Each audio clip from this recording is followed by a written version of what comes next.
Welcome to Side Quest with Bree. Hola, me llamo Brianna, soy de Estados Unidos, vivo en Denver, Colorado, and this video I just wanted to talk about my NALCAP application process and how things are going. So the application opened on, I believe it was February 11th, midnight. I submitted my application in about 46 minutes and I was still like number 3,000 something, which is crazy. Everyone's trying to get out of the US apparently. Yeah.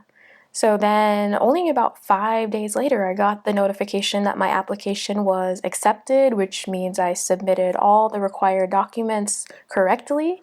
Does not mean that I will get a placement.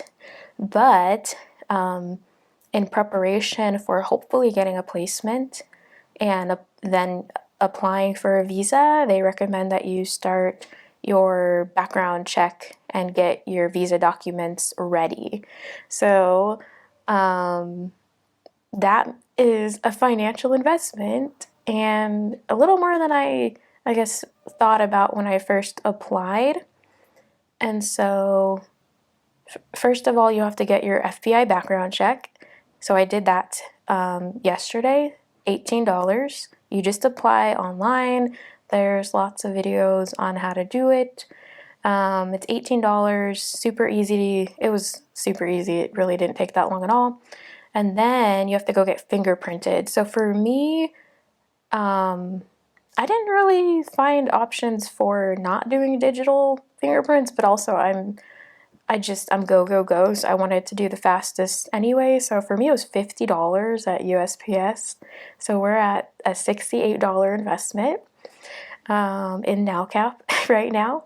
So I went to the post office this morning. It was actually super fast. I was surprised. I had prepared myself. I had podcasts ready, headphones charged. I was ready to stand in line and wait.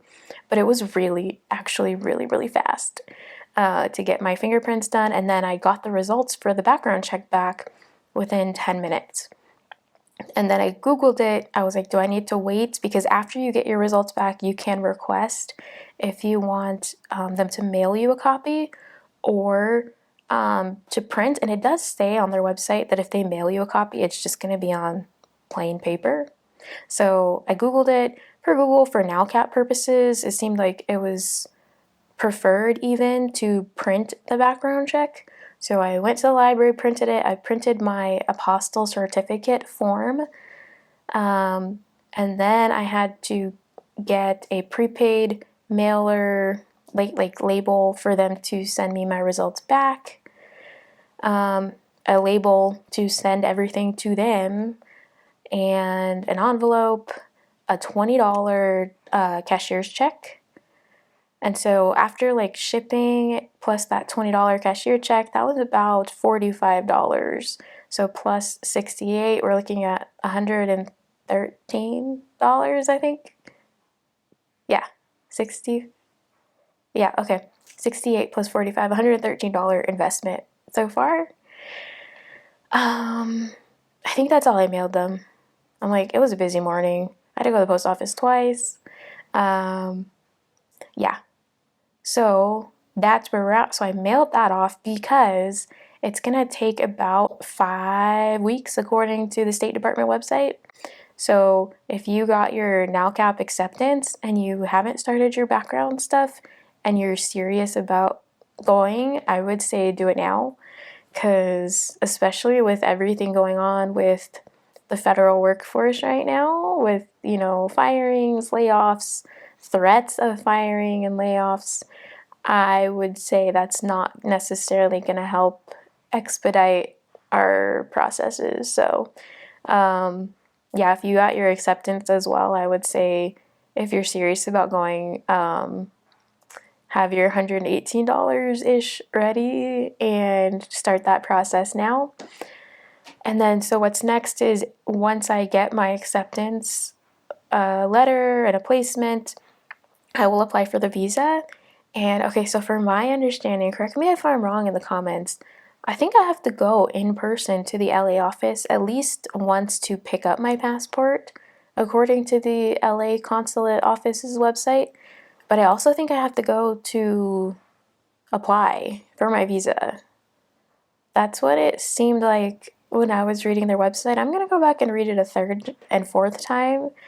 But again, if you're applying for NALCAP, double check that for yourself, because I think every consulate is different. For me in Colorado, I have to go to the LA one. So that's additional money that is going to be invested in getting this visa on top of the $160 visa fee. Is plane tickets, potentially a hotel. I'm going to see if I can just like catch an early flight to LA and then like a late flight out on those days and not stay in LA overnight.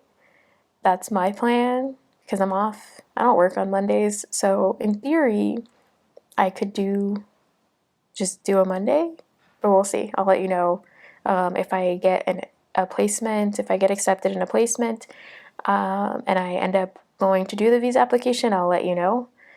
But yeah, that's how my NALCAP is going. The website crashed.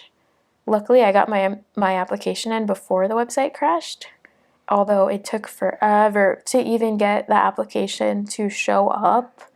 I saw some comments on Instagram. I wasn't the only one that had that problem, but I had to keep refreshing and then waiting for it to load just to get the application to show up, because I had my documents pre-uploaded, everything was ready, and it still took 46 minutes just to submit it.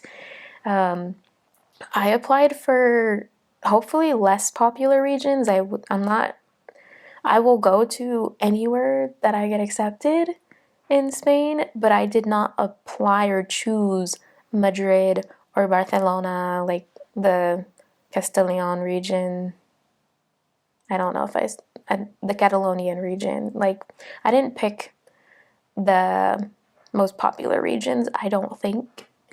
So hopefully I'll get accepted. My criteria for choosing was making sure that Spanish was the main language and that there was not a like second official language, because for those who don't know much about Spain, or maybe you haven't been there yet, like in Barcelona, if you don't speak Catalonian, it just from my visit there and from talking to expats who are living and working there, it's not as much of a good time. So like I talked to someone who said that people look down on him, like, and it was hard doing anything official like with the government, because he spoke Spanish but he did not speak Catalonian.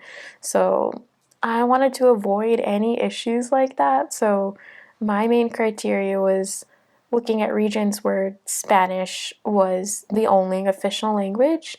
But again, if I get put anywhere else, I'm gonna accept, because at the end of the day, it'll be fine. If I have to learn a fourth or fifth language, that's okay. I also heard from other people that went to regions where there wasn't a second language in addition to Spanish and they got by okay. But I've been investing hardcore in learning Spanish. I take like 8 to 10 classes on Lingoda a week right now. Yeah. So I would prefer to be able to use my Spanish and not have to worry about another language. Yeah. Anyway, let me know how your NALCAP journey is going if you're also applying.